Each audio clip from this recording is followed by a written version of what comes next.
건물이 40년, 50년 되었는데 지진이 와가지고 건물이 쓰러졌는데 그 안에 월세 5만 원, 10만 원 혹은 만 원, 2만 원 받다가 무너져가지고 손해배상 청구가 들어온다든지 혹은 사람이 다쳤다고 한다면 건물주 주인분들이 대번에 경찰서 조사를 받게 되어지고 화재가 났다 하면 화재에 따른 조사를 받게 되고 그에 따른 책임을 지셔야 돼요.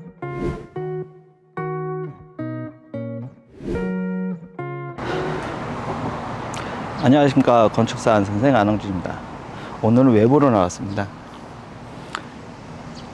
외부로 나왔는데 이 건물이 상당히 오래됐죠. 부모님께서 1970년대 1980년대 건물이 필요하셨기 때문에 건물을 지었고, 그리고 좀 어느 정도 시간이 지나고 나서 이제 월세를 계속 받으시고, 그러다가 어느 정도 시간이 또 한 20년 정도 지나다 보니까 이제 월세가 빠지게 되어지고 건물이 방치가 되어지는 상황입니다. 그런 유의 건물들이 많습니다. 그런데 불과 몇 년 전까지만 하더라도 아버지가 알아서 혹은 부모님이 알아서 관리를 다 해주셨어요. 근데 나이가 이제 70대 중반이 되어지고 80대가 되어지시는 순간부터 아버지도 이제 부모님도 관리가 하시기가 너무 힘든 거예요. 그러다 보니까 건물이 방치가 되어지는 상황이 있게 되어지고, 어느 날 갑자기 이 폭탄 던지기처럼 자식한테 야, 이제 너가 맡아서 이제 내가 너한테 물려줄 테니까 네가 관리해라 라고 하는데, 뭐 사대문 안에 있는 노후된 건물이라고 한다면 이건 뭐 평당 땅값이 좋으니까, 그 다음에 뭐 강남권이라고 한다면 그래도 기본적으로 땅값이 좋으니까 약간 건물 선보고 리모델링 해가지고 뭔가를 임대를 놓는다든지, 물론 어떤 부분에 있어가지고 그것도 안 되는 곳이 있고. 그런데 이런 소규모 도시 이런 쪽으로 오게 되어지면 건물을 건들기도 뭐하고 임대가 거의 안 되고, 그렇다고 방치를 하게 되어지고, 그러다 보니까 속썩이는 하나의 폭탄이 돼버리게 되어지는 거예요. 이렇게 폭탄이 되어진다고 한다면, 혹은 이런 건물이 오래돼가지고 폭탄이 되어진다고 한다면, 건물을 계속 놔둬가지고 거기가 계속 흉지처럼 만들어지고 쓰레기가 모아지게 되어지고, 그래서 건물이 계속 또 노후화가 돼, 건물을 쓰지 않게 되어지니까 노후화가 되어지고, 그래서 건물이 계속 망가지고, 이게 악순환이 되어지기 때문에 그런 건물은 과감없이 철거를, 돈 든다 하더라도 철거를 하시는 게 보다도 바람직합니다. 아니면 땅을 포함해 가지고 건물을 매각을 갖다 하신다든지.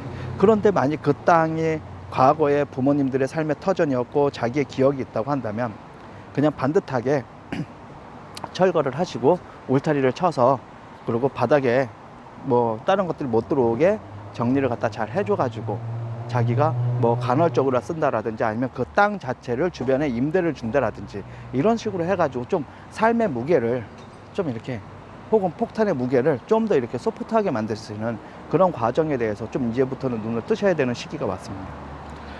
아까워서 못 팔겠다, 혹은 야, 여기에 돈을 적게 들여서 어떻게 리모델링을 해볼까, 그런 생각으로부터 이제 좀 더 자유로워져야 되는 시기가 옵니다. 뭐 저희 같은 경우에도 뭐 시골에 있는 땅 같은 거 과감없이 팔았어요. 왜? 보유세라든지 이런저런의 세금에 대한 부분, 뭐 옛날처럼 뭐 이익적이지가 않기 때문에 팔았어요. 그거 가지고 다른 거 준비하듯이 노후된 건물 있다고 한다면, 그리고 거기에 상권이 어느 정도 형성돼 있다고 한다면 건물을 철거하고 새로 짓든, 아니면 그 건물을 살짝쿵 리모델링 해가지고 어떤 소프트하게 임대를 주든, 물론 이제 저렴해지겠죠. 그렇게 건물을 깨끗하게 이용할 수 있게끔 세팅을 하든, 그것도 안 된다고 한다면 조금 정리의 방법을 좀 더 생각하시는 게 아마도 바람직할 것 같고, 그리고 저희가 조금 있다가 다시 한번 보여드리겠지만, 옛날 때 지방 소도시에 있었을 때 2층짜리 3층짜리 건물을 지었다가 그것이 거의 임대가 안 나가게 되어지고, 이제 그런 사례가 이제 뭐 다음 버전 영상이 이제 나오겠지만, 그걸 보시게 되면은 정말 가슴 아프실 거예요. 거기에 따른 어떤 결정도 하셔야 되고. 그래서 뭐 저희 같은 경우 이렇게 쭉 보다 보면, 리모델링을 한다? 사실 리모델링도 말리고 싶은 건물들이 한두 개가 아니에요. 그냥 파셔라.